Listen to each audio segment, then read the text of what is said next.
हमारे ग्रामर और रीडर के S7 का जो चैप्टर है वो सभी कंप्लीट हो चुके हैं, यानी हमारा S7 का 50% सिलेबस है वो कंप्लीट हो चुका है। आगे आज हम करेंगे पत्र लेखन। तो पत्र लेखन है यानी पत्र किस तरह से लिखा जाता है वो पढ़ेंगे। और पत्र है वो आपके दो प्रकार के होते हैं, औपचारिक पत्र और अनौपचारिक पत्र। तो आज हम औपचारिक पत्रों के बारे में पढ़ेंगे। तो पत्र लेखन में है, व्यवहारिक जीवन में पत्र लिखने की आवश्यकता प्राय बनी रहती है कि व्यवहारिक जीवन में यानी जीवन में पत्र लिखने की आवश्यकता कभी भी हो सकती है। संचार के नवीनतम साधनों के विकास के उपरांत भी पत्र लिखने की कला को विकसित करना नितांत आवश्यक है कि संचार यानी कि अपने बातों को दूसरों तक पहुंचाने के लिए अपने बातचीत जो संचार के साधन यानी फ़ोन हो गए, मोबाइल फ़ोन आ गया आजकल तो इनके नवीनतम साधनों के कारण हम मैसेज कर सकते हैं के कारण के बाद में उपरांत यानी बाद में पत्र लेखन की जो कला है लेकिन उसके बाद में भी इसको हमें नितांत विकसित रखना आवश्यक है, बहुत जरूरी है, नितांत आवश्यक है यानी कि बहुत जरूरी है। पत्र प्राय दो प्रकार के होते हैं, पत्र है वो दो प्रकार के होते हैं, औपचारिक पत्र और अनौपचारिक पत्र। कि जो व्यवहारिक पत्र है यानी हम पत्र लिखते थे पहले, जैसे फ़ोन नहीं था उससे पहले जब हम किसी को अपनी बात पहुंचाने के लिए पत्र के द्वारा ही सूचित करते थे, लेकिन उसके बाद में भी जो पत्र है उसकी कला का अपना महत्व है कि जब औपचारिक पत्र की ज़रूरत होती है तो उसके लिए हमें इनकी आवश्यकता होती है। तो इसके लिए ज़रूरी है कि हमें पत्र लेखन आए कि किस तरह से लिखा जाता है। पत्र के आवश्यक अंग हैं, जो पत्र लिखते हैं उसमें महत्वपूर्ण अंग है। तो सबसे पहले है भेजने वाले का पता।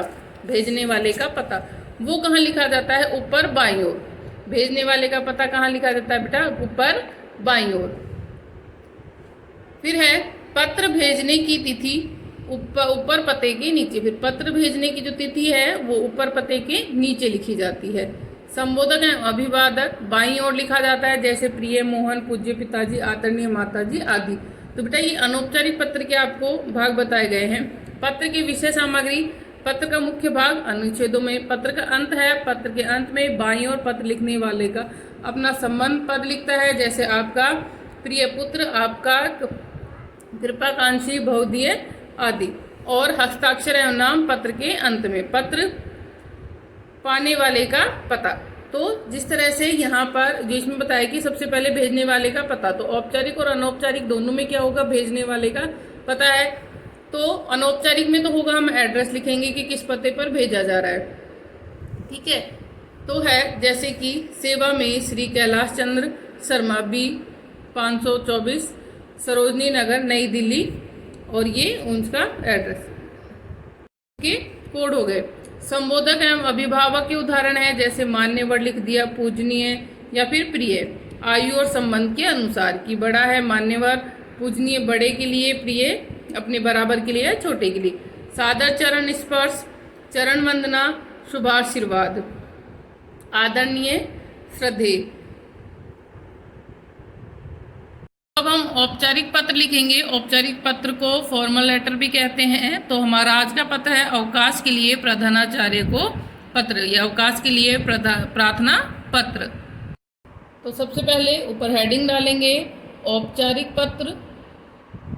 औपचारिक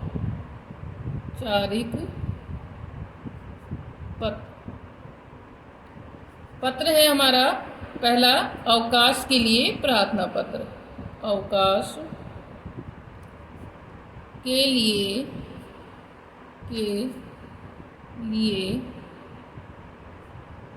प्रार्थना पत्र। प्रार्थना पत्र। अब सबसे पहले क्या लिखना है? अभी हमने पढ़ा था कि बाईं ओर, हम ऊपर से बाईं ओर, बायां कौन सा हो गया? ये सीधा हाथ है, उल्टा हाथ तो किस तरफ हो गया? इस तरफ। तो बाईं ओर हम यहाँ पर लिखेंगे सेवा में, क्योंकि हम ये औपचारिक पत्र है तो इसमें सेवा में लिखेंगे ऊपर। सेवा में किसको लिख रहे हैं?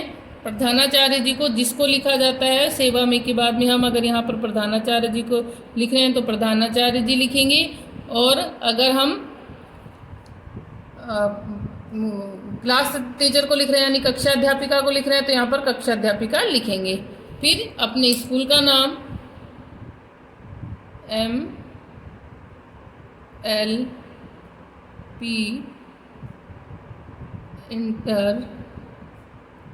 International school. फिर है, कहाँ पर है हमारा स्कूल? राजपुरा, राजपुरा और फिर रेवाड़ी। अब है जो नेक्स्ट है हमारी कि जो हम संबोधित करते हैं बाईं ओर ही, उसको लिखना है। लिखेंगे महोदय, एक लाइन छोड़ देना बेटा, उसके बाद में लिखना महोदय। अब यहाँ से आपको लिखना है, इसी के नीचे से लिखना है, सविनय निवेदन है कि, निवेदन है कि मुझे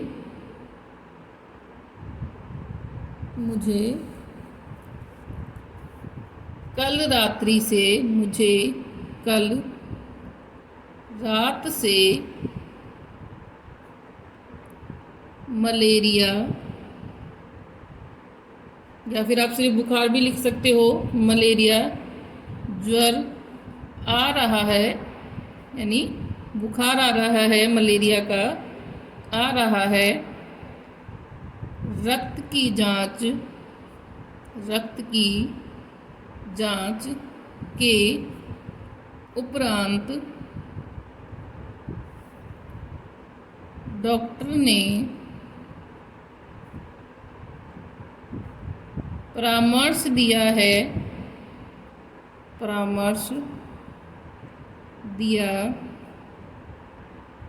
है कि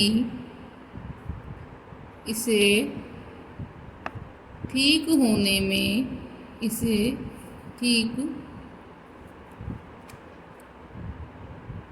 में 4-5 दिन का समय लगेगा। कि इसे ठीक होने में, कि सविनय निवेदन है, मुझे कल रात से मलेरिया ज्वर आ रहा है, रक्त की जांच यानी खून की जांच कराने के बाद में डॉक्टर ने परामर्श दिया है कि इसे ठीक होने में 4-5 दिन का समय लगेगा। अब आप नेक्स्ट लाइन से लिखोगे, आता है, मैं एक सप्ताह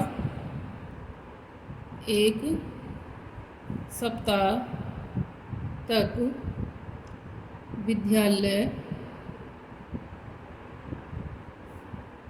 नहीं आ पाऊंगा, वरना अगर आप लड़की हैं तो पाऊंगी। आपसे विनम्र प्रार्थना है, आपसे विनम्र प्रार्थना है कि मुझे दिनांक, अब दिनांक के लिए आप क्या करेंगे कि आप कब लिख रहे हैं, क्योंकि आप जब लिख रहे हैं उससे आप नेक्स्ट डे की ही छुट्टी के लिए बोलेंगे, तो उसके लिए 1 दिन या 2 दिन के बाद के लिए, तो जैसे, तो मुझे दिनांक हम लिखते हैं 8 सितंबर 2020 से, क्योंकि 4-5 दिन के लिए चाहिए तो 12 तारीख तक के लिए 5 दिन हो जाएंगे, 12 सितंबर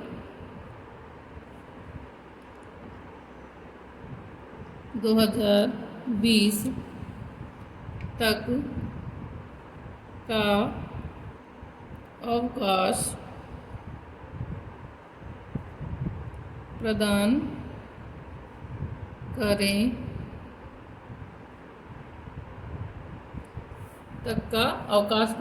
करें, अब है नीचे लिखेंगे। अब इसके आगे हम, आपकी अति कृपा होगी, आपकी बाईं ओर ही लिखना है बेटा, आपकी अति कृपया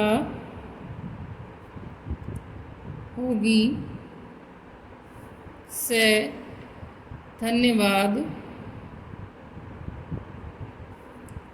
आपका आज्ञाकारी शिष्य फिर अपना नाम लिखना है आपको, जैसे लिखा रमन कुमार। फिर आप रोल नंबर लिख सकते हो नीचे अपने, कक्षा लिख दोगे, कक्षा जिस भी क्लास में आप हो, और दिनांक। ठीक है बेटा। तो अब जैसे यहाँ पर दिनांक लिख देते हैं कि आप ये कब लिख रहे हो, तो हमने लिख दी 7/9/2020। ठीक है बेटा। तो ये आपको पत्र है, ये अपनी नोटबुक में नोट करना है। और एक चीज़ का ध्यान रखना है लिखते हुए कि जो भी चीज़ आप लिखते हैं इसके अंदर वो सारी बाईं ओर लिखी जाती है। तो सुंदर सुंदर राइटिंग में इसको नोट करेंगे। Thank you.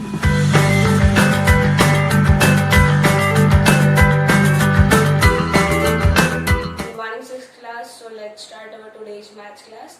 In the previous class we did 2 questions and third question part number first also of exercise 6.3. Now next part of this question is simplify करना है। इस exercise में हम क्या कर रहे हैं, addition and subtraction of decimal numbers। ठीक है, decimal numbers को कैसे addition और subtract करते हैं। अब यहाँ पे क्या है, mix में है, मतलब कि subtraction और addition दोनों इन क्या है, ऑल्टरनेट में गिवन है। ठीक है, जो सेकंड पार्ट है हमारे पास 90.05 और I already told you in the first part that first of all we have to solve the addition operation and then subtraction. Okay, so first of all we have to make the decimal places same. After that decimal point we have to make the digits same, and before the decimal we have to make the digits same. See, here we have 2 digits and here we have 2 and here we have also 2. So same है, first में 2, 2 and 2 ये भी same है। तो simply क्या करेंगे, first of all in दोनों का एडिशन करेंगे। कितना हो जाएगा 90.05, पॉइंट के नीचे पॉइंट, यहाँ कितना है 17 और यहाँ कितना है 65। सिंपली एडिशन करना है तो क्या हो जाएगा 5 5 10 raised to power 1, 1 + 6 is 7, point यहीं पे होगा 7 और कितना हो गया 10। ठीक है, ये आ गया हमारे पास आंसर 1707। अब उसके आगे साइन क्या, हमने सिर्फ ये दोनों लिए थे, अब उसके आगे साइन क्या है -52.65। अब क्या करना है, सिंपली सबट्रैक्ट करना है, but here we have 3 digits and here we have 2 digits. So first of all 0.70 और इसके आगे क्या हो जाएगा, एक 0 प्लेस हो जाएगी सिंपली। ठीक है, क्योंकि यहाँ 3 थे तो यहाँ 0 था, तो उसके आगे प्लेस होता है 0। सो पॉइंट के नीचे पॉइंट और यहाँ कितना है 65। क्या करना है, सबट्रैक्ट 10 हो जाएगा यहाँ और यहाँ कितना हो जाएगा 6। कितना हो गया 5, 6 - 6 is 0, पॉइंट 7 - 2 is 5, यहाँ हो जाएगा 10 और यहाँ हो जाएगा 0। तो कितना हो गया 10 - 5 is 5। तो this is the answer for second part, 55.05 is the answer. Now third part is, so in the next part first of all we have subtraction and then addition. ठीक है, अगर हमें पिछले वाला रूल ही लगाना तो हम क्या करते हैं, प्लस प्लस वाली डिजिट्स को एक साइड कर लेते हैं और देन माइनस सोल्व करते हैं। ठीक है, प्लस प्लस वाली डिजिट कौन सी है, जिसके आगे कोई साइन नहीं होता, मतलब वो प्लस है। ठीक है, इसके आगे भी प्लस है, तो मतलब ये और ये वैल्यू क्या है हमारे पास प्लस वाली, और जिसके आगे माइनस है वो माइनस वाली वैल्यू है। ठीक है, तो हम इन दोनों को एक कलेक्टिवली लिख लेते हैं, प्लस 18.858 माइनस ये इधर जाके हो जाएगा। अब सिंपली क्या करना है, फर्स्ट ऑफ ऑल इन दोनों का एडिशन एंड देन जो आंसर आएगा उसमें से सबट्रैक्ट करना है। ठीक है, तो लेट्स स्टार्ट 88.9। ठीक है, ये था हमारे पास डिजिट। अब जिसमें ऐड करना है उसमें क्या है, यहाँ 3 जीरोस है, सॉरी 3 डिजिट्स है, तो यहाँ भी कितना हो जाएगा 3 डिजिट्स, यहाँ 2 है तो यहाँ सेम रहेगा 18.858। प्लस करना है तो simply 0 + 8 is 8, 0 + 5 is 5, 8 + 9 is 17, point 8 8 16 और 1 17, 1 8 + 1 9, 9 + 1 is 10। ठीक है, ये आ गया हमारे पास आंसर। तो इसमें से अब हमें माइनस क्या करना है, 758, इसमें से माइनस करना this term. Here we have 2 digits, so first of all adding a 0 before the number so that it makes the decimal places same। ठीक है, पॉइंट के नीचे पॉइंट होगा 805। क्या करना है, सबट्रैक्ट 8 - 5 is 3, 5 - 0 is 5, यहाँ कितना हो जाएगा 17 और यहाँ कितना हो जाएगा 6। ठीक है, तो यहाँ कितना हो गया 17 - 8 is 9, पॉइंट यहाँ 6 में से माइनस नहीं होगा तो इसीलिए 16 हो जाएगा, और यहाँ कितना हो जाएगा 9, ठीक है, और यहाँ कितना हो जाएगा 0। यही होते हैं पावर्स में। सो 17 माइनस 9 इज 7, 9 माइनस 8 इज 1, और यहाँ 0 माइनस 0 इज 0। तो ये क्या आ गया हमारे पास answer for this one, 17.953 is the answer for third part. Now fourth part is, so in the last part here we see that before that number is plus, but after that all of these three numbers doesn't have a sign plus, ठीक है। इनके आगे क्या है हमारे पास minus minus minus, तो हम जो हमने अभी तक रूल यूज करा वो नहीं यूज कर सकते, तो सिंपली क्या करते हैं अब हम यहाँ पे इसी में से सब्ट्रैक्ट करते जाते हैं। या मैंने इंटीजर्स में पढ़ाया है कि अगर हमारे पास दो इंटीजर माइनस माइनस के हो तो उन दोनों का क्या होता है एडिशन। सो 8 प्लस का कितना हो जाएगा 14 हो जाएगा, ठीक है। एडिशन तो हो गया, लेकिन साइन किसका आता है जो बिगर टर्म के आगे आता है, और उसी का सिंबल क्या आ जाता है यहाँ पे आगे आ जाता है, ठीक है। तो यहाँ पे भी वैसे ही है, दो डेसिमल प्लेसेस इन दोनों को ऐड करेंगे और साइन किसका लगा देंगे वहां माइनस का, ठीक है। या सिंपली क्या करना है इस प्लस वाले में से इनको ऑल्टरनेट क्या करेंगे हम माइनस कर देंगे, ठीक है। तो फर्स्ट जो नंबर है 36.024, इन दोनों को वो करते हैं हम पहले, ठीक है। कितना है यहाँ पे 12, फिर उसके बाद 02 है, लेकिन यहाँ कितनी है 3 डिजिट, सो 0 एक ऐड यहाँ कर देंगे, माइनस करना है। 4 minus 0 is 4, 2 minus 2 is 0, 0, 6 minus 2 is 4 and 2, ठीक है। आंसर ये आ गया। इन दोनों वैल्यूज के लिए हम यहाँ पे लिख देते हैं 24.004, उसके आगे जो साइन थे एज इट इज, जो वैल्यूज है वो भी एज इट इज, ठीक है। अब इसमें से हमें क्या माइनस करना है दिस वन, सो 8 है फर्स्ट ऑफ ऑल, उसके पहले एक 0, देन 63 है तो उसके बाद एक 0, ताकि डिजिट्स क्या रहे सेम रहे, ठीक है। माइनस करना है 4 माइनस 0 इज 4, यहाँ कितना हो जाएगा 10, यहाँ कितना हो जाएगा 9, और यहाँ कितना हो जाएगा 3, 3 से ये नहीं होगा तो 13, और यहाँ कितना हो जाएगा 1, ठीक है। अब करते हैं 10 minus 3 is 7, 9 minus 6 is 3 point, 13 minus 8 is 5, और 1 माइनस 0 इज 1, ठीक है। ये आ गया आंसर हमारे पास। अब 15.374 और माइनस कितना हो गया 2.854, क्योंकि अब हमने ये दोनों वैल्यू सोल्व कर लिए, लास्ट जो बचे सिर्फ वही है, सो इसमें से माइनस करेंगे 15.374। यहाँ कितना है लास्ट में तो ठीक है सेम है, और उसके पहले क्या है एक डिजिट है तो एक 0 ऐड कर देंगे, माइनस करना है तो यहाँ कितना हो जाएगा 14, और यहाँ कितना हो जाएगा 6, ठीक है। 14 माइनस 5 इज 9, 6 माइनस 4 इज 2, यहाँ अगेन कितना हो जाएगा 13, और पावर कहाँ से आएगी यहाँ से 4 से, 13 माइनस 8 इज 5.2 एंड 1, ठीक है। तो आंसर क्या आ गया हमारे पास 12.529, ठीक है। अगर हम इसको सोल्व करते टर्म बाय टर्म सब्ट्रैक्शन नहीं करते, हम क्या करते simply first of all in दोनों का जो आंसर आया था ये वाला उठा के और इन दोनों को प्लस कर देते हैं, ठीक है। इन दोनों को प्लस करेंगे कितना आएगा 8.63 है, लेकिन इसके लास्ट में कितनी है 3 डिजिट्स, तो 0 ऐड कर देते हैं, और कितना है 2.845। एडिशन करना है क्योंकि दोनों साइन क्या है नेगेटिव नेगेटिव सेम साइन है, तो क्या होगा एडिशन 5, 7, 14 और 10 और 11.475 आ गया, वो भी किसका माइनस का, क्योंकि दोनों साइन किसके हैं माइनस माइनस के, तो माइनस में आंसर आएगा, ठीक है। लेकिन एडिशन होगा वैल्यूज का। अब ये आंसर आ गया हमारे पास माइनस का, और इससे आंसर क्या है ये, ठीक है। तो क्या बन गया एक टोटल हमारे पास 24,004, और इसमें से माइनस क्या करना है ये वैल्यू 11.475। आंसर क्या आएगा हमारे पास माइनस करना है, ये कितना हो जाएगा 14, इधर कितना हो जाएगा 9, 9 और 3, ठीक है। 14 में से 8 गया 9, 9 minus 7 is 2, 9 minus 4 is 5, 3 minus 1 is 2 and 2 minus 1। देखो अब दोनों आंसर क्या है सेम है, ठीक है।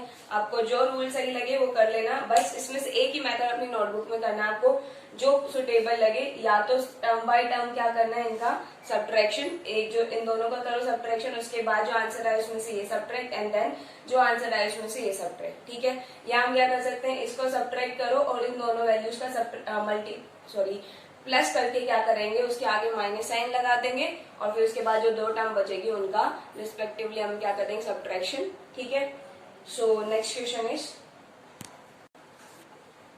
Next one is fourth one, find by how much. हमें क्या करना है बाय हाउ मच मतलब कितना, 51.9 एक्सीड मतलब होता है ज्यादा, इससे, ठीक है। 51.9 हमारे पास कितना ज्यादा है 29.15 से। फॉर एग्जाम्पल इसको ऐसे पढ़ो, 519 जो है वो कितना ज्यादा है हमारे पास, ओके ये 3 डिजिट है, सिंपली ये करो 519 जो है वो कितना एक्सीड है किससे, 520 से, ठीक है। तो कितना एक्सीड है 518 कर लो, कितना एक्सीड हो गया 1 पॉइंट, ठीक है। तो किसमें से हम किसको माइनस करेंगे, इस वाली वैल्यू में से इसको माइनस करेंगे सिंपली, ठीक है।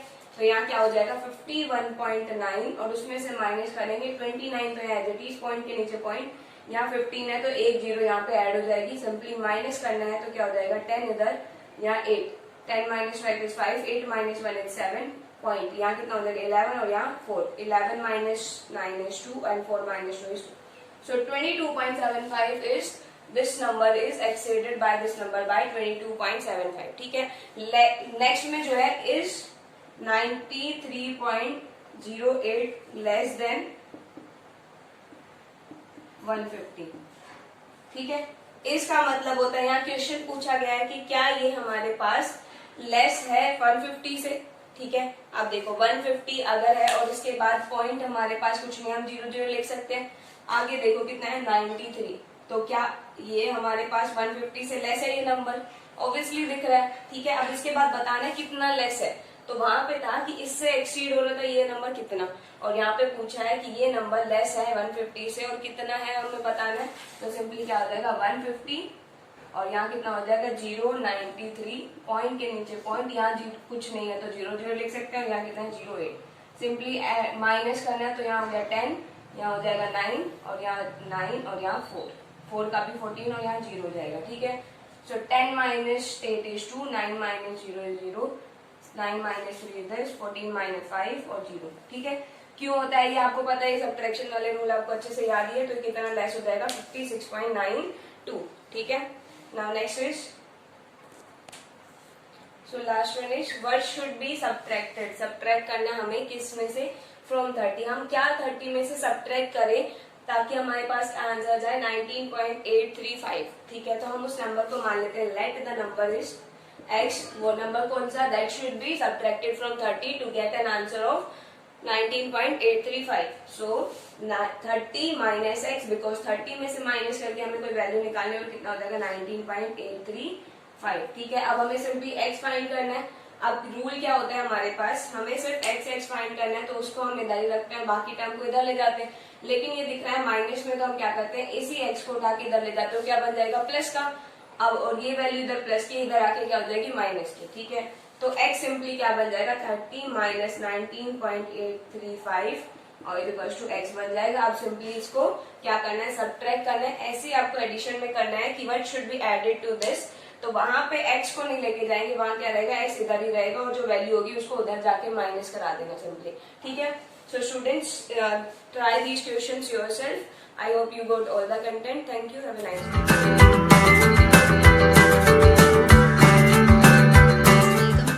Channel, this is for class 6 students. As you all know, we are doing paragraph writing, and in previous video we discussed about the paragraph honesty is the best policy.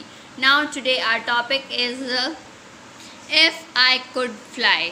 It means कि अगर मैं उड़ सकता, तो क्या होता है कि हम ये इमेजिन कर रहे हैं, ये इसके ऊपर पैराग्राफ लिखेंगे इफ़ आई कुड फ्लाई, कि मैं अगर उड़ सकता तो क्या होता।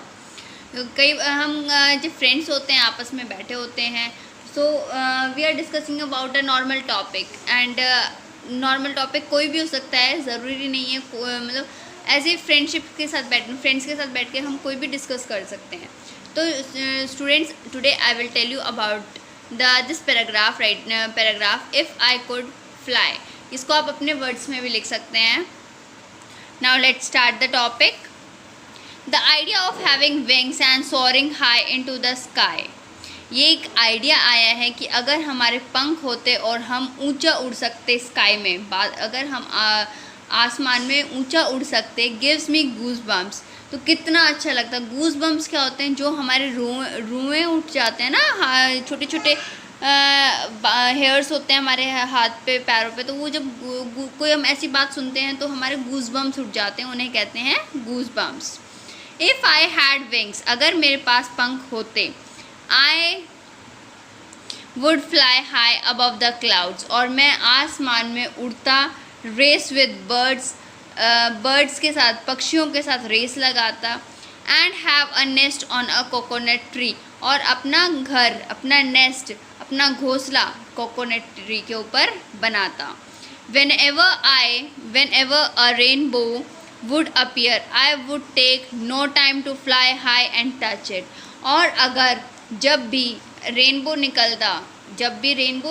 दिखता मुझे, निकलता इंद्रधनुष, रेनबो को क्या कहते हैं, इंद्रधनुष, जब भी मुझे इंद्रधनुष दिखता तो मैं कोई समय नहीं लेता ऊंचा उड़ने के लिए और उसको टच करने के लिए, यानी कि उसको टच ज़रूर करता। If I could fly, I would want to reach the top of the mountain peaks and build a nest there.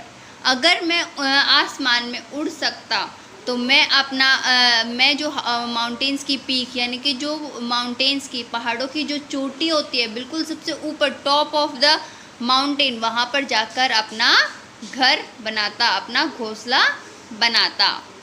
I would chase the airplanes and fly to different countries and taste the flavor of their culture. अगर मैं उड़ सकता तो मैं अपने aeroplanes को पीछे छोड़ने की कोशिश करता और दूसरे देशों में घूमता और उनके कल्चर्स को भी टेस्ट करता कि उनका कल्चर कैसा है। Traveling to foreign lands would have given me the opportunity to be friend birds of different species. और अगर मैं फॉरेन लैंड्स पर जा सकता तो मैं वहाँ पर जाकर नए नए पक्षियों को अपने फ्रेंड्स बनाता और डिफरेंट, जो अलग अलग पक्षी होते हैं वहाँ पे, डिफरेंट स्पीसीज़ होते हैं, बहुत सारी वैरायटीज़ के बर्ड्स होते हैं, उनको अपना फ्रेंड बनाता। I would like to have very colorful and massive wings and become the fastest flying bird.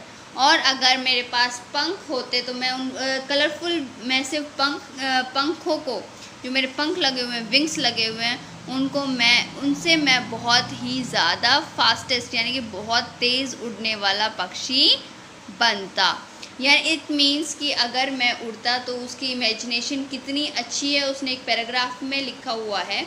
ये आपका होमवर्क है कि आप इस पैराग्राफ को तो लिखेंगे ही अपनी नोटबुक में, लेकिन you will try your best and write the another paragraph in your rough notebook for for your division कि if I could fly, अगर तुम उड़ सकते तो तुम्हारे क्या ambitions होते, तुम्हारे क्या अलग से ideas होते, वो आप अपनी एक रफ नोटबुक में लिखेंगे। Okay students, this is your homework.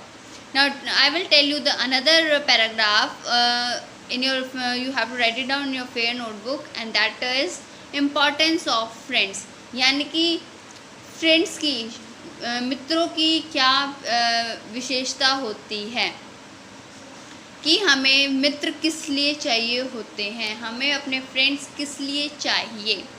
Now let's start the topic. Friendship is a beautiful relationship nurtured with affection, top cooperation, understanding, support and care. हमें फ्रेंडशिप एक इतना अच्छा ब्यूटीफुल रिलेशनशिप है, इतना अच्छा एक रिलेशन है कि उसके साथ हम दूसरों से जुड़ते हैं, ट्रस्ट करते हैं, कोऑपरेशन करते हैं, यानी कि हमें कुछ अगर चाहिए होता है तो वो हमें हेल्प करते हैं, हमारे बीच में अंडरस्टैंडिंग होती है, हमारे बीच में मतलब अच्छे से अंडरस्टैंडिंग मीन्स कि जो वो अच्छे लगे, उनको पसंद है वही हमें पसंद है, जो हम काम कर रहे हैं उनमें उनको कोई प्रॉब्लम नहीं है, तो एक अच्छी अंडरस्टैंडिंग होती है।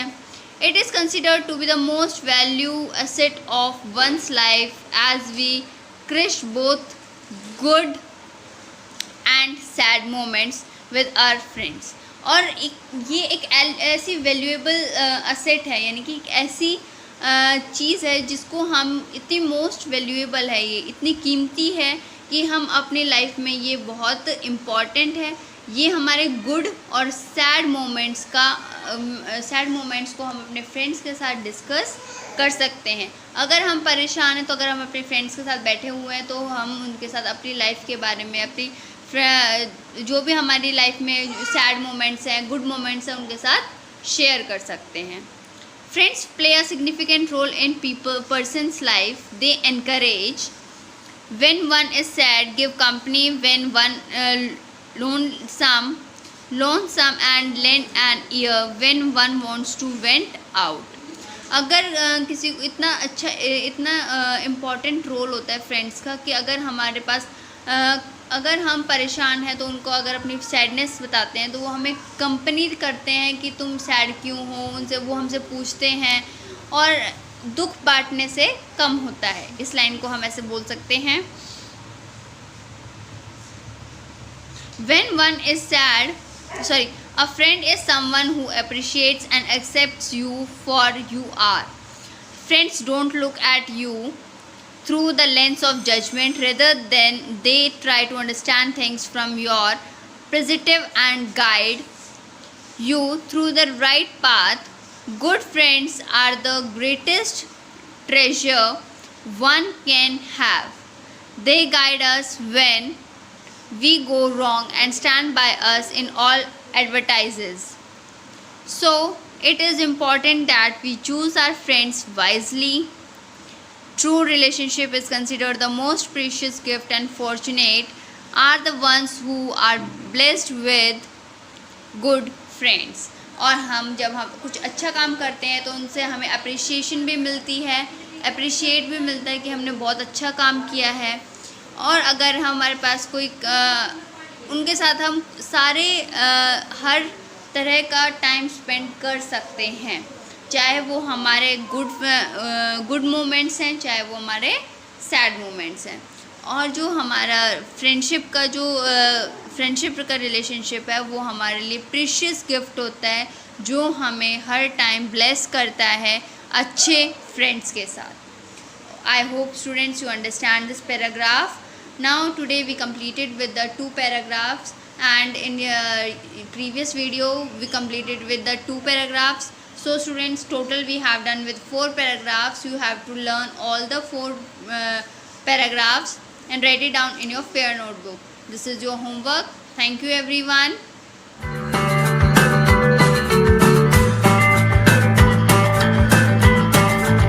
Welcome to all students in our YouTube channel of online classes. So students, as you know, we already started our chapter number 15, water, for class 6. So students, in today's video we study about water conservation and water pollution. In this topic students, we know about conservation method like rainwater harvesting conservation method or tank water harvesting conservation. In these 2 methods we study how we can collect rainwater को हम कैसे collect कर सकते हैं। Also in our second topic water pollution, how water pollution, its points, which are the pollutants which cause water pollution and other things. So students, all these are we study in our today's video. So students, let's start our today video. Water conservation. In water conservation students, we study about some ways to conserve water, which are adopt water harvesting method. जो water harvesting method है उनको कैसे adopt किया जाता है, कैसे water harvesting मतलब कितने कम अमाउंट का हम वाटर इस्तेमाल कर सकते हैं, और कौन सी क्रॉप ऐसा लगा सकते हैं फील्ड में जो कम वाटर यूज़ करती हूँ. Organise mass awareness programmes through public and private agencies. जो मास अवेयरनेस प्रोग्राम होता है उसको ऑर्गेनाइज कर ताकि लोगों को बताया जा सके, प्राइवेट एजेंसी को बताया जा सके कि भाई वाटर का इस्तेमाल कैसे करना चाहिए, कैसे उसको वेस्ट नहीं करना चाहिए. ये सब ऑर्गेनाइजेशन आपको लगानी चाहिए ताकि लोगों को इसके बारे में जागरूक हो. Build dams to conserve water. Water conserve करने के लिए डैम्स बनाने चाहिए ताकि बारिश का पानी डैम्स में इकट्ठा हो सके. Transfer surplus water to deficient basis through big interlinking rivers. आप क्या कह रहे हैं, जो सरप्लस वाटर है deficient basis through big interlink rivers. अभी जो बेसिस का डेफिशिएंट का सरप्लस का जो वाटर है उसको ट्रांसफ़र करना चाहिए बिग इंटरलिंक रिवर, जो रिवर्स आपस में जुड़ी हुई हैं उसमें, उनके through. Recharge ground water artificially, जो ग्राउंड वाटर आर्टिफिशियल है उसको रिचार्ज करना चाहिए। मतलब आपने एक खुद का एक ग्राउंड वाटर बनाना चाहिए। आर्टिफिशियल का मतलब होता है मैन मेड, ठीक है। आर्टिफिशियली, तो आर्टिफिशियल ग्राउंड वाटर बनाएंगे, उसको रिचार्ज करेंगे, बार बार उसमें पानी या रेन वाटर का पानी या फिर कोई भी पानी उसमें डालते जाएंगे, ताकि उसमें उस जगह आपका ग्राउंड वाटर में पानी क्या है इकट्ठा हो सके, जमा हो जाए। रिपेयर और लीकिंग टैप्स, घर पे जितने भी टैप्स होते हैं लीकिंग टैप्स, उन सबको जल्दी से जल्दी ठीक करवाएं। लीकिंग टैप से काफ़ी सारा पानी वेस्ट होता है। Use a bucket for taking a bath instead of shower, shower की बजाय आपको एक नहाने के लिए एक बकेट का इस्तेमाल करना चाहिए, क्योंकि बकेट में एक लिमिटेड अमाउंट ऑफ वाटर आ जाता है, लेकिन जब आप शावर लेते हो उसमें काफ़ी सारा वाटर है वो वेस्ट होता है, तो आपको हमेशा एक बकेट का इस्तेमाल करना चाहिए।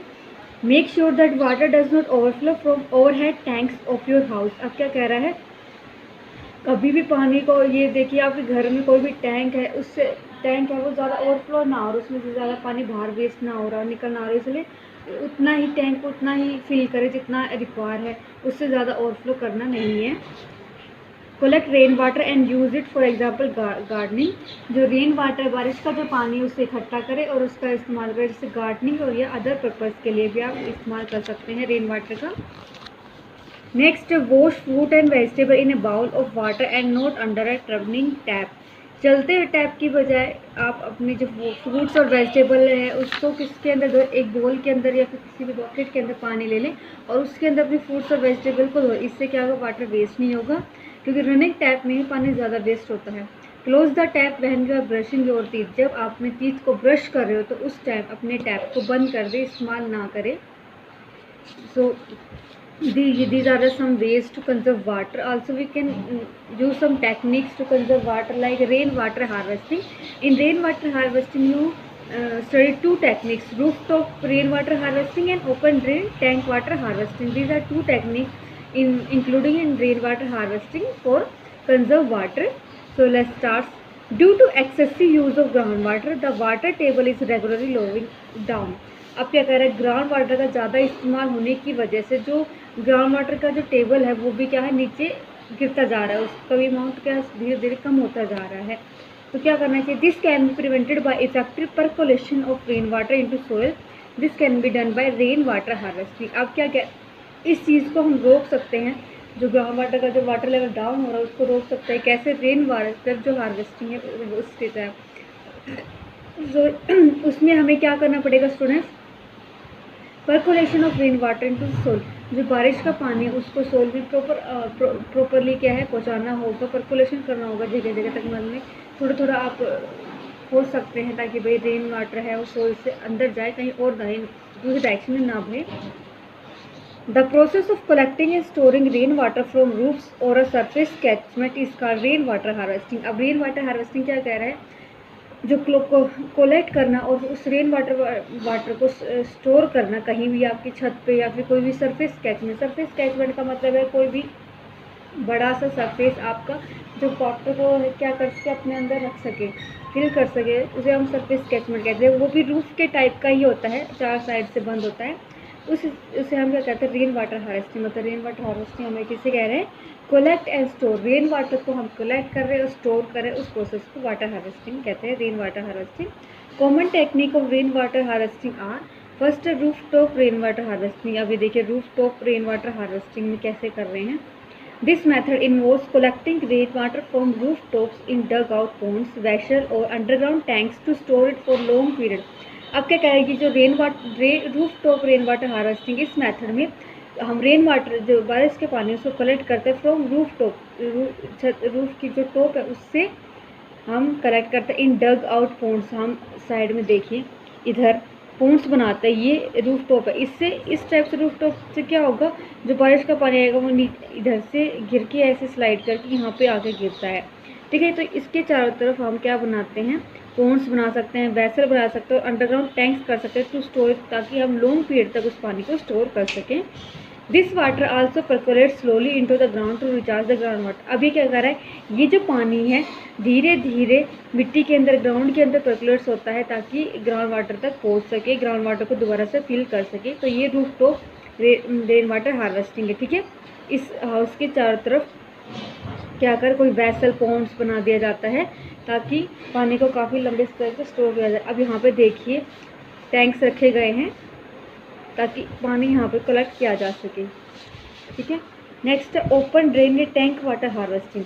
इन this method the water flowing on the roads ground और लोन्स। अब क्या करें इस मेथड में, क्या करें जो पानी आपके ग्राउंड में, लोन में, रोड्स पे फ्लो बह रहा है उससे हम किस में कलेक्ट करते हैं, पॉन्ड्स में, कुच्चा ड्रेन्स में, टैंक्स में। पॉन्ड में, कुच्चा ड्रेन या टैंक्स, इन सब चीज़ों में हम उस पानी को कलेक्ट करते हैं। This water is allowed to penetrate into the ground to recharge the ground. अब ये पानी, इस पानी को भी हम टैंक्स में, इनमें कलेक्ट करने के बाद सॉइल में, ग्राउंड में डाल देते हैं ताकि वो क्या हो सके, वो ग्राउंड से ग्राउंड वाटर में जा सके। वो पानी ग्राउंड वाटर में जाएगा तो क्या होगा, ओबियसली ग्राउंड वाटर में कितने सारी आपकी सॉइल्स की लेयर होती है, उसमें से जो पानी जाएगा तो इम्प्योरिटीज है उसमें से हट जाएगी। ग्राउंड वाटर में पानी स्टोर्ड होगा तो आपकी ग्राउंड वाटर की जो वाटर टेबल है वो इंक्रीज़ होने लगेगी। फिर इस तरीके से, तो इस तरीके से रेन वाटर हार्वेस्टिंग की टेक्निक का इस्तेमाल कर सकते हैं हम ग्राउंड वाटर के लेवल को इंक्रीज करने के लिए। So students, your next topic is water pollution. Water pollution occurs when a water body is adversely affected due to the addition of large amount of unwanted materials into it. Water pollution affects drinking water, rivers, lakes and ocean all over the world. This constantly harms human health and the natural environment. अब क्या कह रहे हैं, जो water pollution है वो तब होती है जब कोई भी water body is adversely effect होती है due to the addition of large amount of unwanted materials into it. अब अनवांटेड मटीरियल्स हैं उसके large amount of adversely effect होती है। कैसे, water pollution affects drinking water, rivers, lakes and ocean all over the world. अब देखिए हमें पता है कि वाटर पोल्यूशन एक कॉमन फैक्टर है जो हमारे वाटर को पोल्यूट करता है। वाटर को हमारे रिवर्स का, लेक्स का, पोन्स का, ओशन का जो भी वाटर है पोल्यूट होता है। कैसे, हम कुछ भी ऐसी प्लास्टिक चीज़ें, कोई भी ऐसी मटेरियल जो हमें ज़रूरत नहीं होती उसको हम बाहर फेंक देते हैं, पानी में फेंक देते हैं। या फिर जैसे हमारे पूजा आइटम्स होता है उसको भी हम पानी में फेंक देते हैं जिससे वाटर पोल्यूट होता है। तो जो वाटर पोल्यूशन है हमारे किसको अफेक्ट करता है, ड्रिंकिंग वाटर को, reverse, lake and ocean all over the, पूरी दुनिया में जितनी भी ड्रिंकिंग वाटर है, रिवर, लेक्स, उसको वाटर पोल्यूट कर देता है। This consequently harms human health and the natural environment. अब ये क्या करता है, कॉन्सिक्वेंटली ये जो वाटर पोल्यूशन बढ़ता जा रही है हमारे बाद में हमारे हेल्थ को, ह्यूमन की हेल्थ को और हमारा जो इन्वायरमेंट है उसको काफ़ी अफेक्ट करता है। ठीक है, the main cause of water pollution are, जो वाटर पोल्यूशन उसका सबसे मेन कारण क्या है, तो farmers use large amount of herbicide, pesticide or fertilizer in their farms that are washed away by rainwater into the nearby rivers. Sometimes they seep through the soil and pollute groundwater. अब क्या कह रहा है, जो हम farmers होते हैं, किसान होते हैं, वो हर्बिसाइड का, पेस्टिसाइड का और फर्टिलाइजर्स का इस्तेमाल करते हैं अपने फील्ड में, क्रॉप्स में, ताकि उनकी उपज अच्छी हो सके। लेकिन ये जो हर्बिसाइड, पेस्टिसाइड, फर्टिलाइज़र है ये क्या होता है, जब हमारे रेन वाटर के साथ वॉश होता है तो आसपास की रिवर्स में जाके जब मिलता है तो उस रिवर को पोल्यूट कर देता है। तो क्योंकि हर्बिसाइड, पेस्टिसाइड, फर्टिलाइजर में कुछ हार्मफुल केमिकल होते हैं जो वाटर को पोल्यूट करते हैं, हार्म करते हैं। तो अभी कभी तो ये जो पानी होता है, क्या जो फर्टिलाइज़र, हर्बिसाइड, पेस्टिसाइड, फर्टिलाइजर, इनसे मिलकर क्या है हमारे ग्राउंड वाटर के अंदर चला जाता है और ग्राउंड वाटर का जो पानी है उसको भी क्या है पोल्यूट ख़राब कर देता है। ठीक है, सोइल से पेनिट्रेट कर देता है ग्राउंड वाटर में और उसको क्या कर देता है, पोल्यूट कर देता है। Waste and sewage generated by factories can get into the water supply. अब क्या कह रहा है, जो सीवेज और वेस्ट होता है जो फैक्ट्रीज बनाती है वो भी क्या होता है, वाटर सप्लाई के थ्रू होता है। कोई भी वाटर सप्लाई आई उसके साथ वो वेस्ट चला जाता है फ्लो करके, तो इससे वाटर पोल्यूशन होता है। Sewage generated by houses which includes material flushed out from a bathroom or waste water from bathing, washing and other household activities may also pollute nearby water bodies. अब क्या कह रहे हैं, जो sewage, जो घर में जो कूड़ा जमा होता है, जैसे कि आप जो फ्लश बाथरूम में फ्लश करते हैं, नहाते टाइम, वॉश करते टाइम, बात करते थे, और अदर कुछ भी हाउस घर में जो एक्टिविटीज़ होती है जिसमें पानी का इस्तेमाल होता है उस पानी को आप क्या कर देते हैं, बाहर फ्लो आउट कर देते हैं, जिसकी वजह से आसपास की जो वाटर बॉडीज़ है वो भी पोल्यूट होती है। अगर उसके अंदर थोड़ा सा भी वाटर आसपास की वाटर बॉडीज़ के अंदर आपका ये हाउस होल्ड एक्टिविटीज़ का पानी सीवेज जाता है तो वो उसको पोल्यूट कर देता है। लिटरिंग ऑन द हैंड और on the water in an additional source of water pollution. जो लिटरिंग है लैंड पे और वाटर के अंदर, वो वाटर पोल्यूशन का एक दूसरा सोर्स है जो पानी को गंदा करता है। पोल्यूटेड वाटर सप्लाई में affect the health of many people. अगर ये गंदा पानी सप्लाई किया जाता है तो ये काफ़ी लोगों की हेल्थ को रिस्क कर सकता है, मतलब ख़राब कर सकता है। काफ़ी सारी वाटर पोल्यूशन से काफ़ी सारी डिजीज़ हो सकती हैं। सो ये पिक्चर है जो शो करती है वाटर पोल्यूशन को।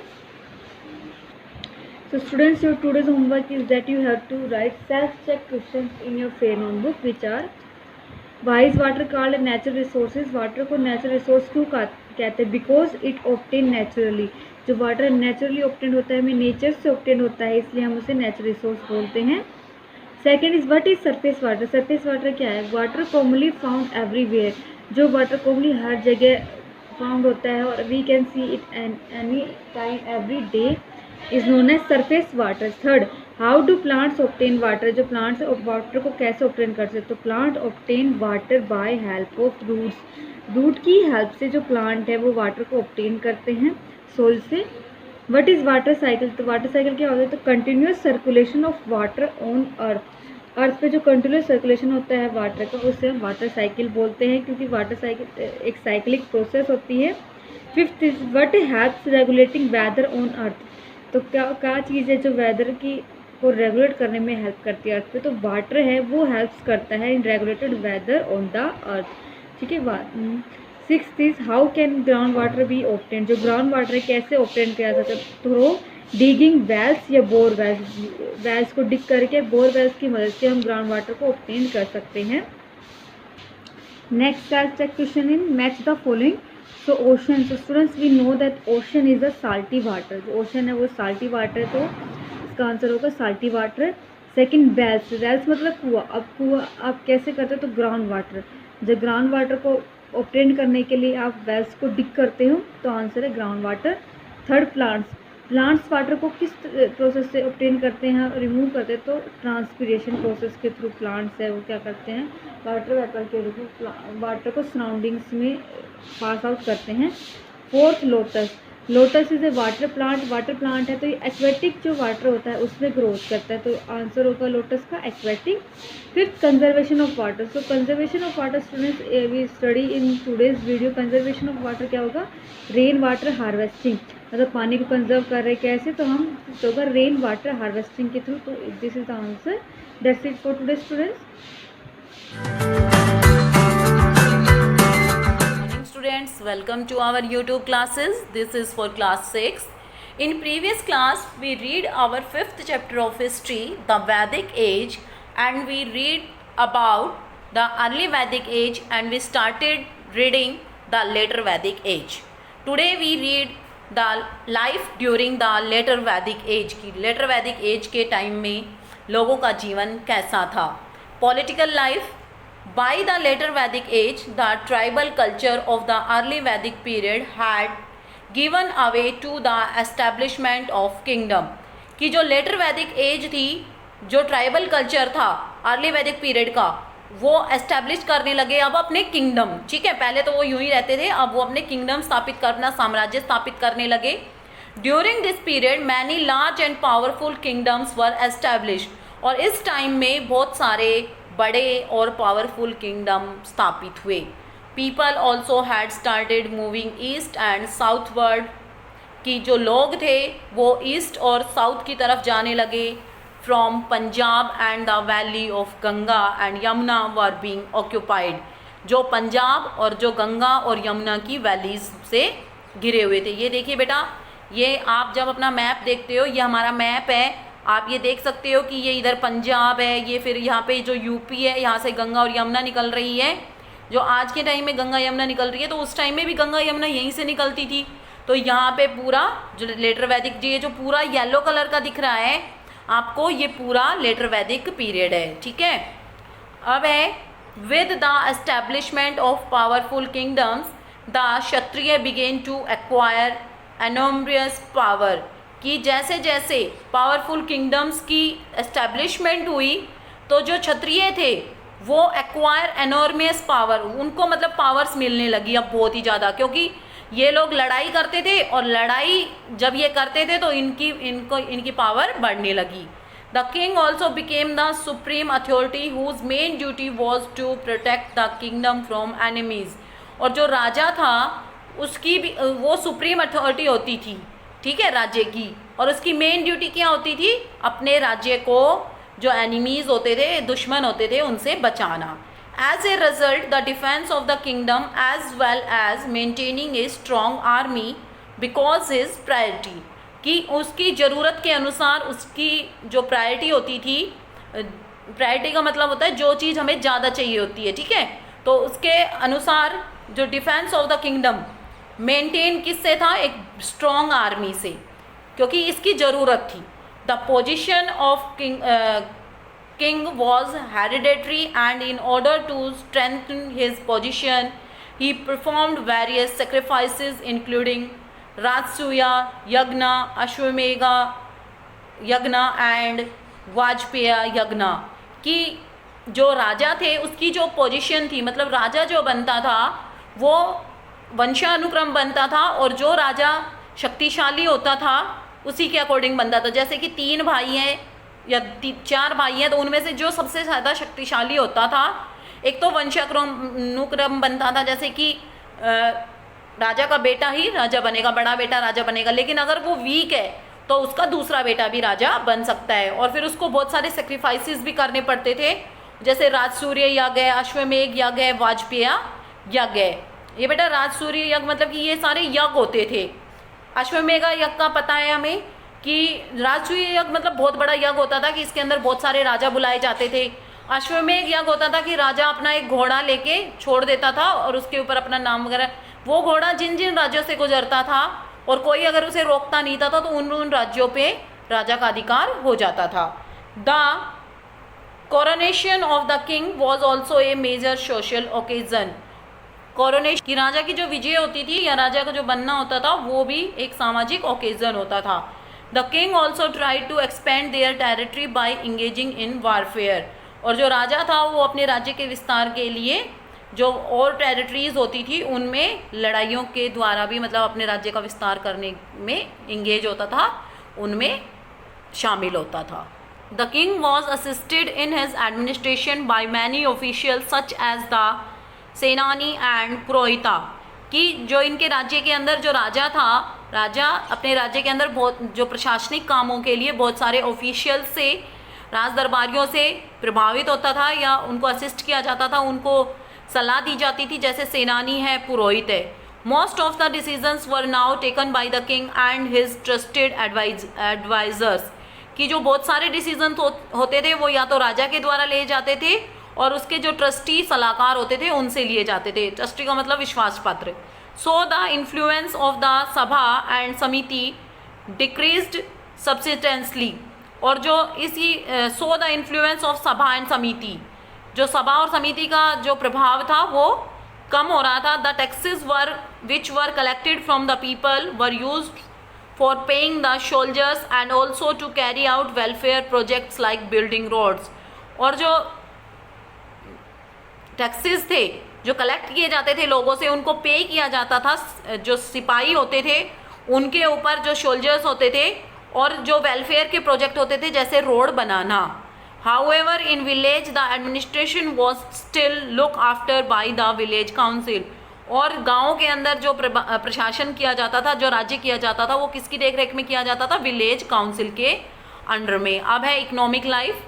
During the later Vedic age which with the adoption of settled agriculture, people started living in villages and the nomadic lifestyle had been largely done away with. कि during the later Vedic as, letter Vedic as में जो adoption हुआ था settled agriculture का, कि एक जगह पे रह के एग्रीकल्चर करना, तो लोगों ने गांव में रहना स्टार्ट कर दिया, और जो उनकी लाइफस्टाइल थी जगह जगह घूमना और भोजन इकट्ठा करना, अब वो बहुत दूर जा चुकी थी. The genetic valley was well suited from agriculture and people had started using iron tools and implements instead of the wooden ones which were used earlier. कि जो जेनेटिक वैली है, जो गंगा की वैली है, वहाँ पे क्या मिला है? was well suited from agriculture. कि वहाँ पे एग्रीकल्चर बहुत अच्छे तरीके से होती थी और people had started iron tools. और wooden ones which were used earlier, कि जो पहले वुडन के यूज़ होते थे उनकी जगह पे अब वो आयरन के टूल्स यूज़ करने लगे।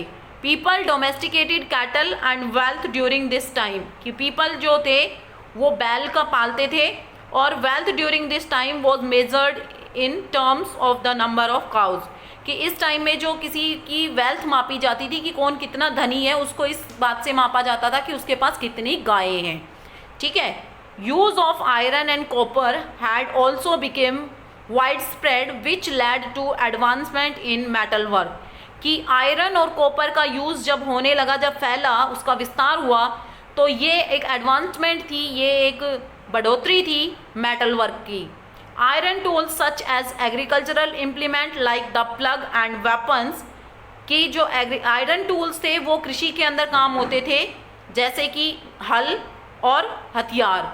सच as spears and arrowheads were popular by this times, कि इस टाइम पे भाले और तीर कमान भी प्रसिद्ध थे। Leather making, carpentry, chariot making and jewellery making were some of the crafts, ये बेटा मैं अगली लाइन में पढ़ाऊंगी, कि जो लेदर मेकिंग कि लेदर बनाना, कारपेंट्री मतलब कि जो लकड़ी के सामान बनाना, और कैरेट मेकिंग और ज्वेलरी बनाना, making were some of craft that flourish during this period, कि इस टाइम में जो जो क्राफ्ट समृद्ध हुए वो ये हैं।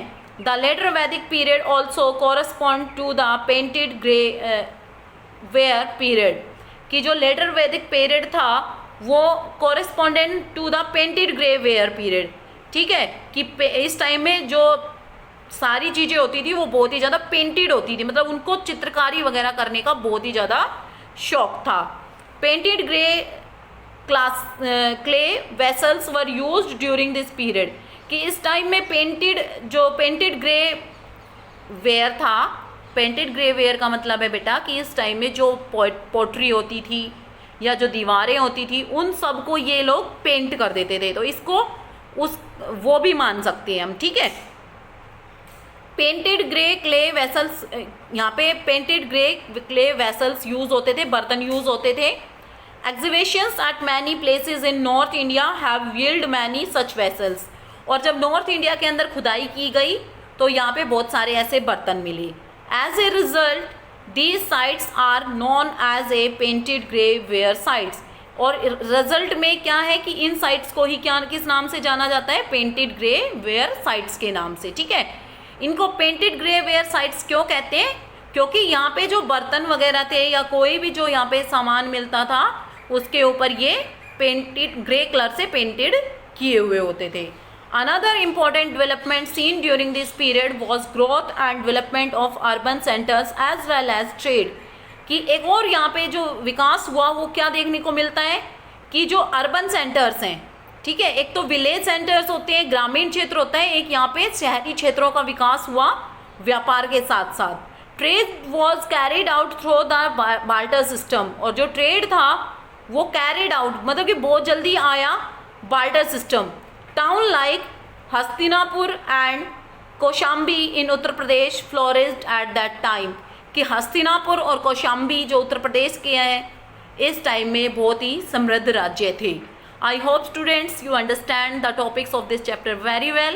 We read the remaining topics in next class. Thank you. Have a nice day. Hello student, in today's GK class of class 6th, I discussed with you chapter number 6. In previous video, I discussed with you chapter number 5. So let's start. Student, our chapter number 6 is sleeping beast. Bisht का मतलब होता है प्राणी, जो प्रजाति होती है वो होती है एक तरह से एनिमल्स की, तो उनको बिस्ट बोलते हैं। तो ज़्यादा जो स्लीप करने वाले जो बीस्ट है उनके बारे में यहाँ डिस्कस किया गया है। Some animals remain inactive, inactive का मतलब सुस्त रहना, for many weeks during the winter months.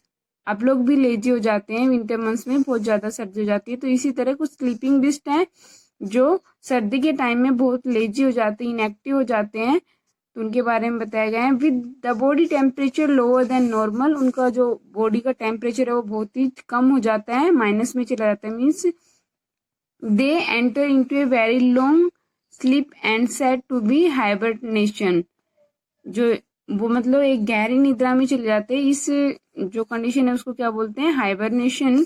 Many animals such as the polars, bears and bat, various reptiles like snakes and lizard, even rodent like squirrel hibernate. Some hibernating animals are given below.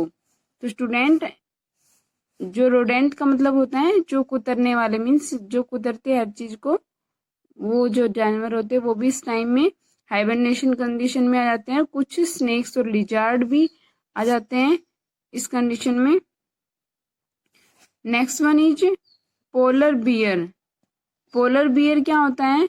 ये जो beer की category में आता है। इसमें large white bear of the arctic sea ice among the largest carnivorous on the land. ये धरती पर जो बियर की कैटेगरी में सबसे बड़े कार्निवोरस हैं। They are swimmer and can cover long distance. वो तैर भी सकते हैं और एक बहुत ही लॉन्ग डिस्टेंस को कवर कर सकते हैं। The polar bear is well adapted during the life of Arctic. It is white, comfy black. It has against the snow. After mating, the female makes a den in the snow. After mating, the snow hibernates during the coldest month. इसमें ये बताया गया है कि जो इनका female और mail होते हैं मिलके स्नो मीन्स बर्फ में अपनी डेन का मतलब एक गुफा बनाते हैं और वहीं पे सर्दी के टाइम में हाइबरनेट हो जाते हैं। Okay, that is the picture of polar bear. इनका कलर वाइट कलर होता है, तो इसमें दिखाया गया आपको ये वाइट कलर के हैं। Next one is hedgehog. Hedgehog is also a sleeping beast. In winter, the hedgehog goes into hibernation to protect itself against the cold and reduce its need for food. Means इनको इतनी सर्दी लगती है कि ये खाना तक नहीं खाते उस time. Its heart beat and breathing slow greatly, और इनकी हार्ट बीट और जो इनकी ब्रीदिंग है वो बहुत ही कम हो जाती है। An animal is in the sleep like state need little angry to stay alive and live on fat store in its body. Means ये इस टाइम इनके जो शरीर में लिटिल एनर्जी मीन्स बहुत ही कम एनर्जी रहती है और ऐसे लगते हैं कि जैसे ये बेहोशी की हालत में रहते हैं। और ये कैसे अपने जो अपने आप को लिविंग बीइंग में रखते हैं, मीन्स जीवित रखते हैं, तो कैसे रखते हैं, जो इनके बॉडी में फैट स्टोर होती है उसको ही ऑब्जर्व करके। It has stiff needle like growth called spine on its back and protect the animal from the enemies. When in danger it rolls itself into a spiny ball. क्या होता है, जैसे वैसे तो नॉर्मल लैंग्वेज में इसको झाऊ मूसा बोलते हैं।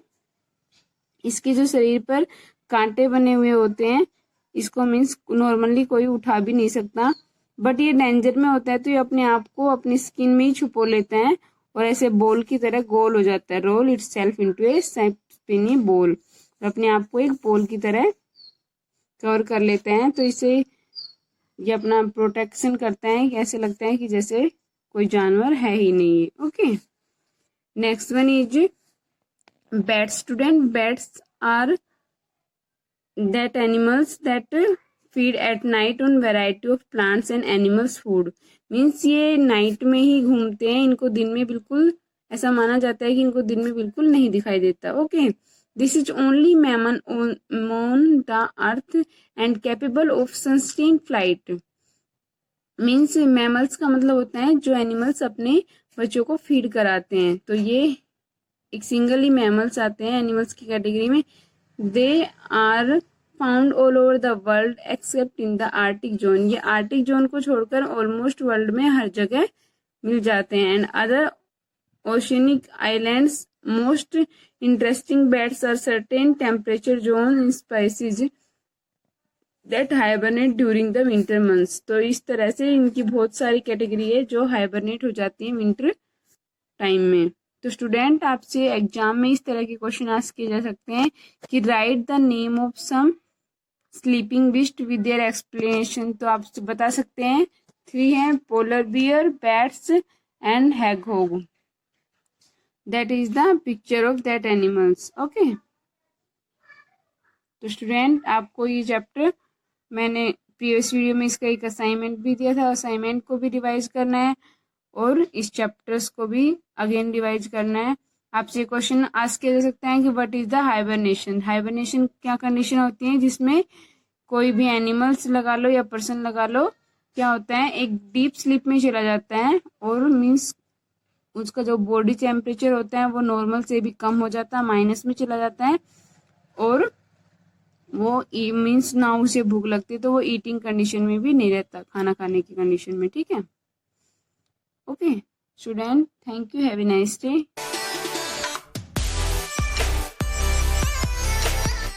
Good morning student, welcome to online classes. This is Saroj from MLP International School Rajpura. Student, we have already completed our chapter 7 and now we are just doing our listening skill. So in this regard, today I'm just going to tell you the fourth part regarding the same. So let us start. Good morning student, welcome to online classes. तो आपका ये class 6 का है जो हम nowadays we are just reading the listening skill. तो इसमें जो है ये पैराग्राफ आपका दिया हुआ है जो मैं आपको समझा रही हूँ और चैप्टर द डिवाइन एलिफेंट में लिसनिंग स्किल्स के आपके कुछ क्वेश्चंस दिए हैं, 5 क्वेश्चंस, उसमें लास्ट वाला आपका सिनोनिम्स है। तो आपको ये क्या करना है, मैं आपको समझा रही हूँ एक एक वर्ड ईच सेंटेंस, तो आपको ध्यान से समझना है और आपको इसके क्वेश्चन आंसर्स अपने आप ही लिखने हैं।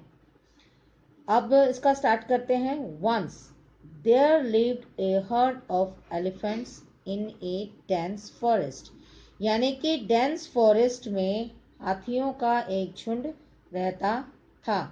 The leader of the heard was a kind elephant, और जो उनका नेता था, लीडर था जो एलिफेंट्स का, वो बहुत ही दयालु हाथी था। Whose mother was old and blind, जिसकी माँ जो है बूढ़ी और अंधी थी। Every day the elephant collected soft leaves, हर रोज जो है एलिफेंट क्या करता था, इकट्ठे करता था soft leaves and branches from the trees, यानी कि ब्रांच, टहनियाँ और पत्तियाँ, कोमल पत्तियाँ और कोमल टहनियाँ जो है पेड़ों से कलेक्ट करता था। And brought for his mother, और वो अपनी माँ के लिए लेके आता था। वन डे, एक दिन, a stranger came to that forest, एक अजनबी उस जंगल में आया। ही वॉज अ मर्चेंट, वो एक व्यापारी था। And had lost his way in the deep forest, और इस घने जंगल में अपना रास्ता भटक गया। The king elephant, the kind elephant decided to help him, और उस नेक दिल हाथी ने उसको उसकी मदद करनी चाहिए। उसने डिसाइड किया, उसने फैसला किया कि वो उसकी मदद करेगा। सो आफ्टर कलेक्टिंग, इसलिए इकट्ठा करने के बाद, फूड फॉर हिज मदर, खाना अपनी माँ के लिए, एज यूजुअल, जैसा कि वो रोज करता था। He asked one of his companion, उसने अपने एक साथी को कहा, to take them to his mother, कि जो खाना उसने अपनी माँ के लिए इकट्ठा किया है वो उसकी माँ को दे आए।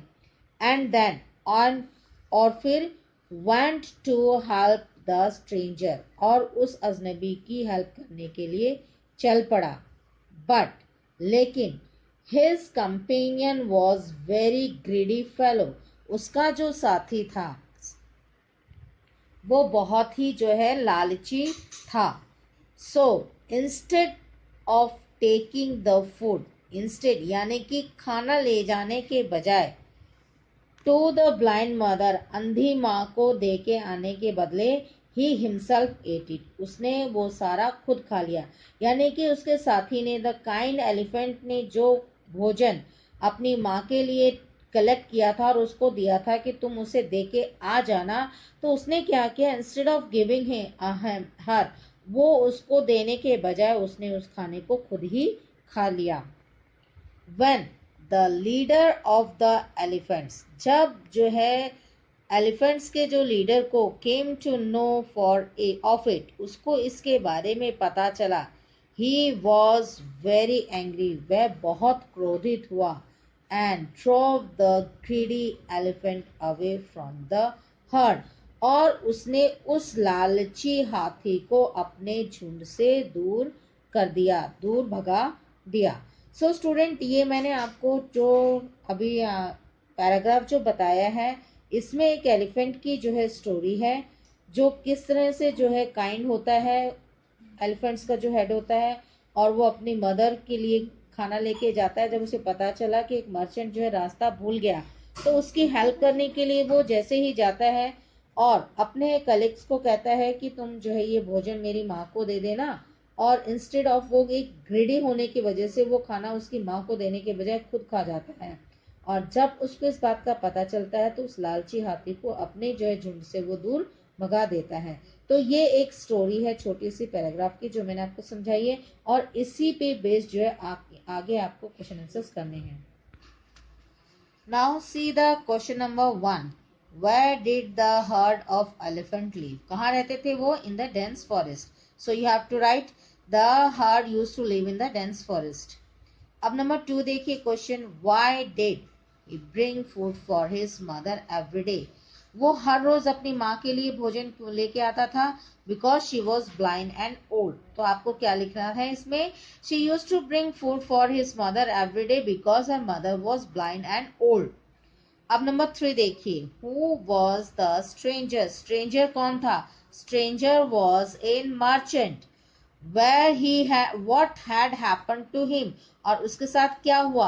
he had lost his way and enter in the deep forest, वो अपना रास्ता भूलकर गहरे जंगल में घुस आया था। तो this is the answer of this question. Now the question number 4 देखिए, who did the kind elephant send to his mother with food, उस नेक हाथी ने खाना लेकर किसको भेजा? His companion, तो यहाँ पे क्या आएगा? उसने अपने साथी को भेजा। He said, इसमें लिखना है आपको, the kind elephant sent his companion to his mother with food, तो उसका आंसर ये आएगा। अब नंबर 5 देखिए, 5th का क्या है? Give synonyms of the following words. Stranger, अजनबी, अजनबी यानी कि कुछ ऑड का मतलब कुछ अलग से, और अनयूजुअल जो नॉर्मली कोई चीज ना हो, तो ये इसका सिनोनिम्स हो गया। अब इसका सेकंड देखिए, कंपेनियन, कंपेनियन का मतलब होता है साथी, यानी कि पार्टनर या वर्कमेट भी हो सकता है जो आपके साथ काम करता हो। तो ये जो दो है इसके सिनोनिम्स है। So student, what you have to do, अब आपको आंसर्स अपने आप से करनी है। सिनोनिम्स मैंने आपको यहाँ पे बता दिए हैं, एंड द सेम आपको ये पढ़ करके आप इसको देखिएगा ध्यान से और समझिएगा, और इसके क्वेश्चन आंसर के लिए। Now in the end as usual, जैसे हर वीडियो में मैं आपको कहते आई हूँ, आपको वीडियो जो है लाइक करनी है, शेयर करनी है, और जो है इस चैनल को सब्सक्राइब करना है, और साथ ही साथ आप बेल आइकन पे क्लिक करना ना भूलें। Thank you, take care.